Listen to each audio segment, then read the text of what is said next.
Every time you receive a paycheck and plan your expenses, you unknowingly rely on an invisible safety net, confident that a sudden layoff will not lead to immediate starvation.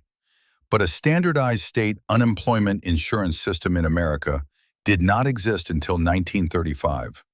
What happened to entire cities and millions of families when factories suddenly stopped their machines and work simply vanished? This is not just a chronicle of social reform. It is a story about a brutal struggle for survival, the power of industrial giants over the working class, and a fundamental shift in the architecture of society that forever changed the relationship between citizen and state.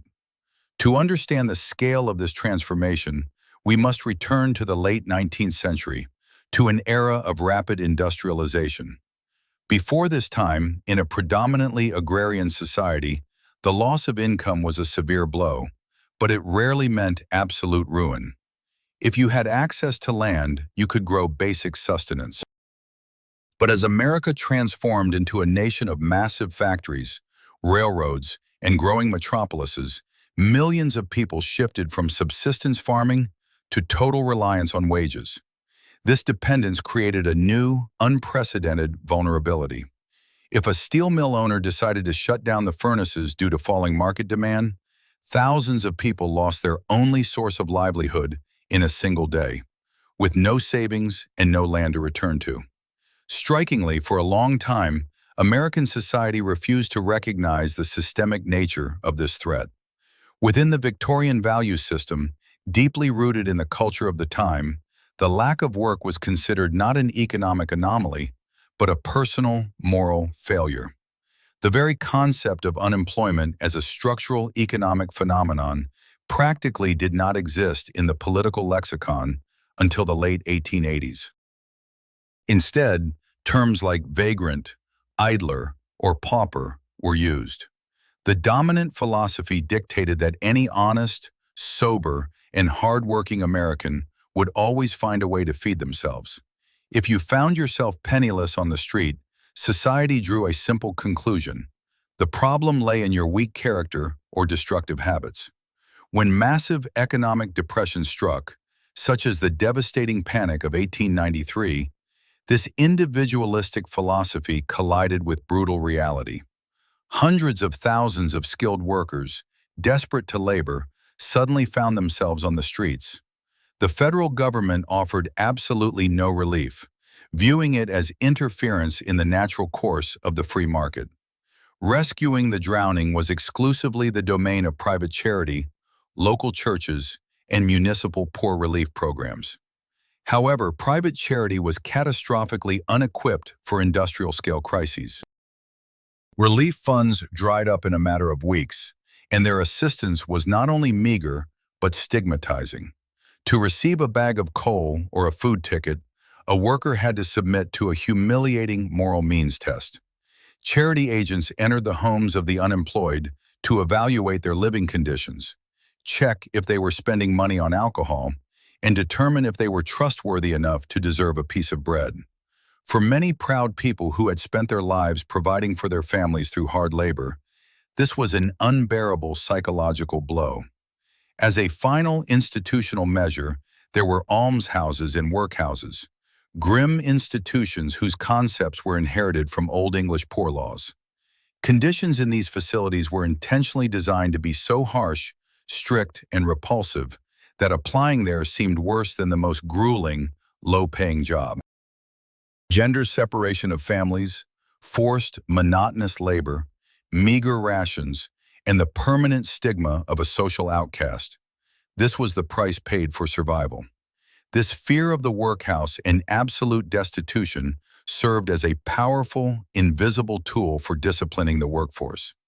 It forced people to cling to their jobs at all costs, endure dangerous working conditions, and accept wage cuts, shaping an economy built on a constant fear of tomorrow. At the turn of the 20th century, as the United States entered the progressive era, the intellectual landscape slowly began to shift. Large-scale sociological studies in the slums of New York and Chicago, conducted by reformers like Jane Addams and Robert Hunter, began to breach the wall of Victorian moralism. In his revolutionary book, Poverty, published in 1904, Hunter provided the first statistical evidence that millions of Americans live below the poverty line, not due to laziness, but because of the systemic instability of industrial capitalism. Seasonal layoffs, technological changes, and cyclical downturns were recognized as objective economic forces against which an individual worker was entirely powerless. This conceptual shift sparked early attempts to find an institutional solution. At the vanguard of this fight was the American Association for Labor Legislation, founded in 1906. A group of economists and social reformers, notably University of Wisconsin professor John Commons, began developing an entirely new approach. Commons and his students flipped traditional logic upside down. They declared that unemployment was not an inevitable evil, but the cost of inefficient business management. Inspired by the recent success of workers' compensation laws for industrial accidents, Commons proposed a radical idea. If employers were forced to pay a tax into a special reserve fund used to pay benefits to laid-off workers, businesses would have a direct financial incentive to avoid mass layoffs. This concept, known as the Wisconsin School, viewed unemployment insurance not as a charitable handout, but as a preventative mechanism to stabilize the economy itself. In 1921, Wisconsin State Senator Henry Huber introduced the first unemployment insurance bill in U.S. history, drafted under Commons guidance. The Huber bill was defeated by fierce resistance from Manufacturing Association lobbyists, who branded it a threat to American free enterprise and a step towards socialism. Having failed legislatively, reformers faced a new strategy from corporate America in the Roaring '20s. Frightened by the radicalization of the labor movement following World War I and the Russian Revolution, big business implemented so-called welfare capitalism. Industrial giants like General Electric, Eastman Kodak, and Procter & Gamble began creating their own private reserve funds to pay benefits to loyal employees during periods of temporary downtime. Corporations argued that the private sector could solve the unemployment problem on its own, without cumbersome bureaucracy and state coercion. Yet this facade of corporate care hid a profound systemic vulnerability. Voluntary programs covered less than 1% of the entire American workforce and applied only to the most valuable, highly skilled specialists in the most profitable industries. Millions of miners, textile workers, and laborers were left to face the harsh reality of volatile markets alone. Furthermore, these corporate funds lacked legal protection. At any moment, under severe financial pressure, a company could simply terminate the program, leaving workers with nothing. By the end of the 1920s, the American economy was a colossus with feet of clay. Industrial production broke records, the stock market soared to unimaginable heights, and politicians solemnly declared the final victory over poverty. But the foundation of this illusory stability rested on workers whose financial security was measured in 1 or 2 weeks before total bankruptcy. The absence of a standardized unemployment insurance system meant there were no shock absorbers in the machinery of the American economy. When the stock market crashed in October 1929, triggering a chain reaction of bankruptcies and factory closures, the fragile network of private charity and corporate promises was shredded in a matter of months. America found itself on the brink of the greatest social catastrophe in its history, completely lacking the tools to contain it. By the winter of 1932, the Great Depression had morphed from a financial crisis into an existential threat to the American Republic itself. The scale of the disaster could not be comprehended using old categories. A quarter of the nation's entire workforce, roughly 15 million people, was out of work. Factory smokestacks went cold, ports froze, and endless breadlines formed in major cities. The very corporations that had promised private welfare in the '20s were the first to liquidate their voluntary relief funds to save their own capital. The institutional collapse exposed a harsh reality. A system reliant on business goodwill and local charity crumbled to dust at the first systemic shock. The human consequences of this security vacuum were devastating. Unemployed families, having exhausted their meager savings, lost their homes and ended up on the streets. On the outskirts of every major city rose Hoovervilles, makeshift shantytowns cobbled together from tar paper, tin, and old crates. President Herbert Hoover, constrained by an ideology of state non-intervention, continued to insist that federal relief would destroy the American spirit of self-reliance. However, for a person whose children were starving, philosophical arguments about the moral damage of government handouts lost all meaning.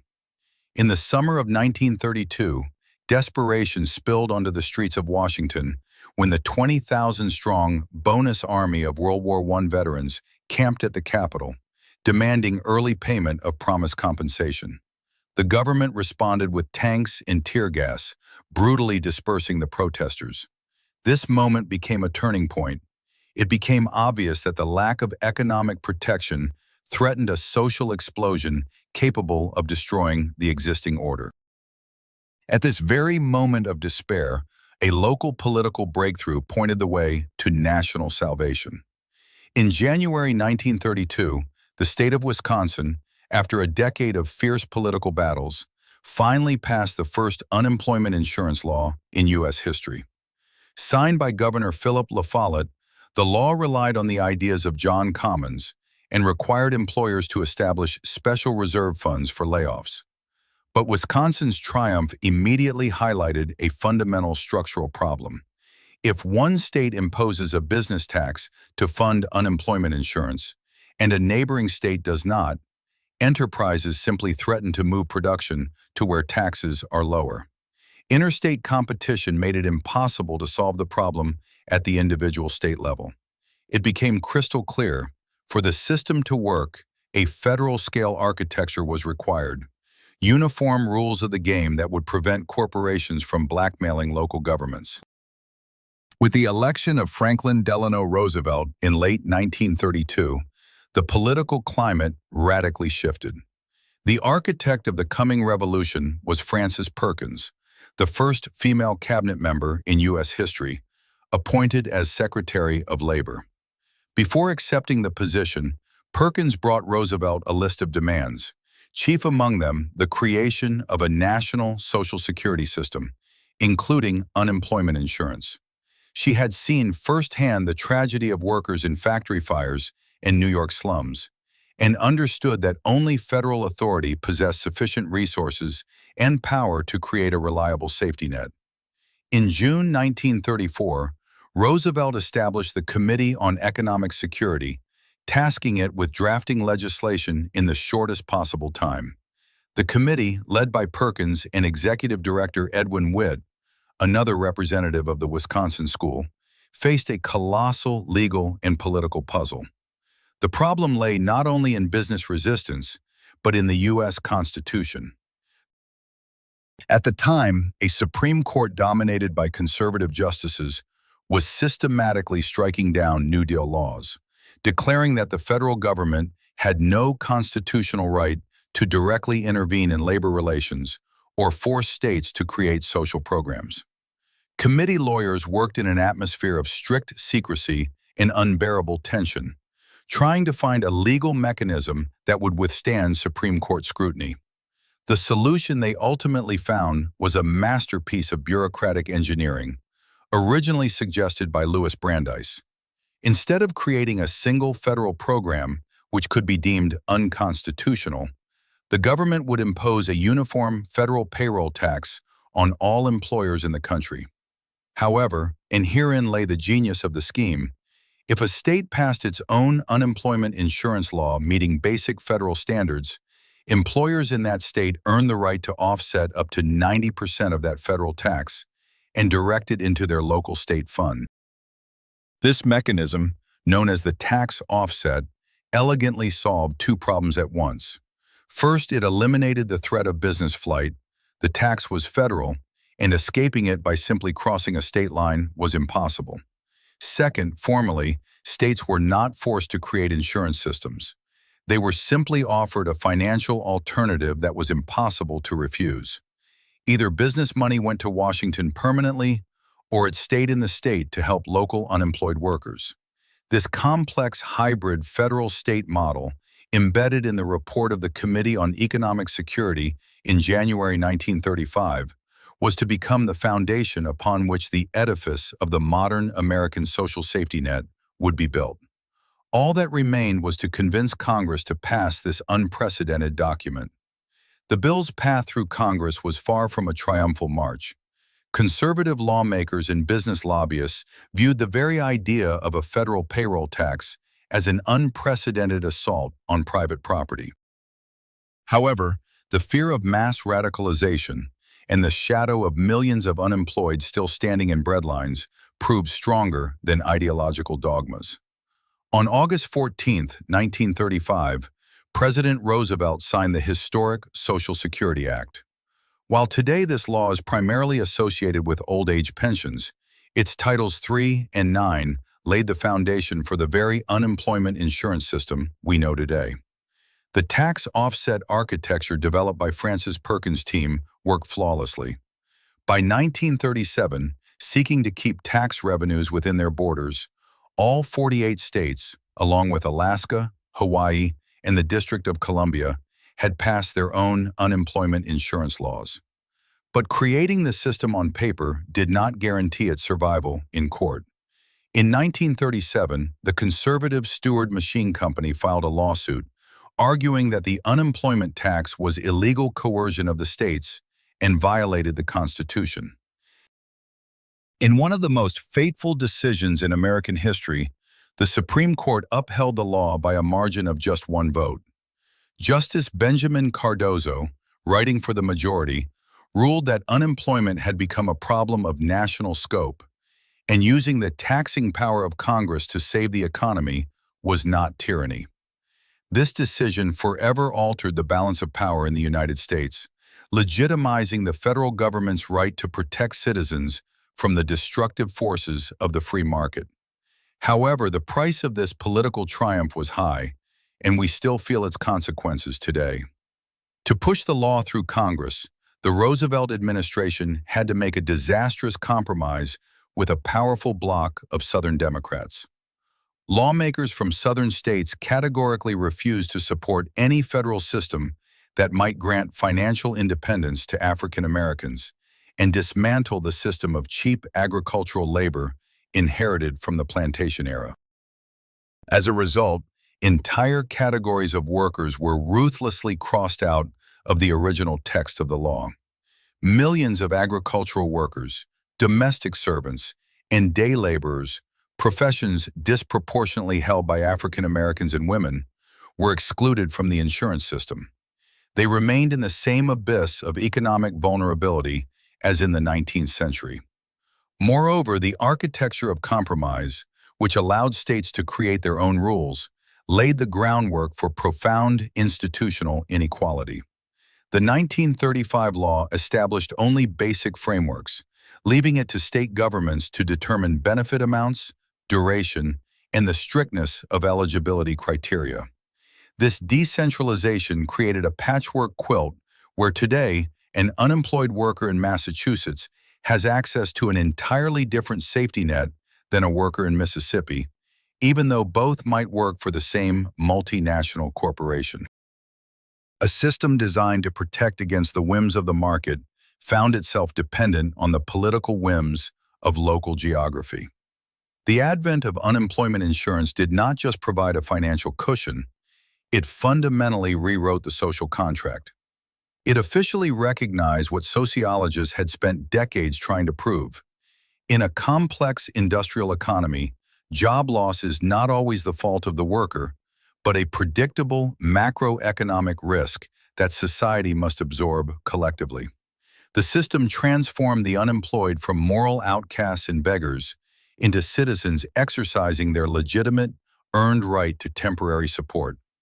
Looking at the patchwork architecture of this system today, born from the fierce political bargaining of the 1930s, an important question emerges.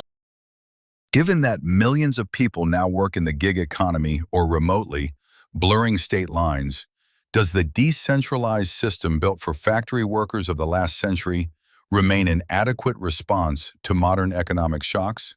Or has it become an outdated relic of the industrial age? Understanding how these institutions were constructed allows us to see the hidden mechanisms of power shaping our reality today. No law emerges in a vacuum, and every line on a tax form carries the echoes of forgotten crises and class compromises. Subscribe to our channel to continue exploring the secret origins of familiar systems, decoding the historical blueprints of modern society, and understanding exactly how the past governs your present.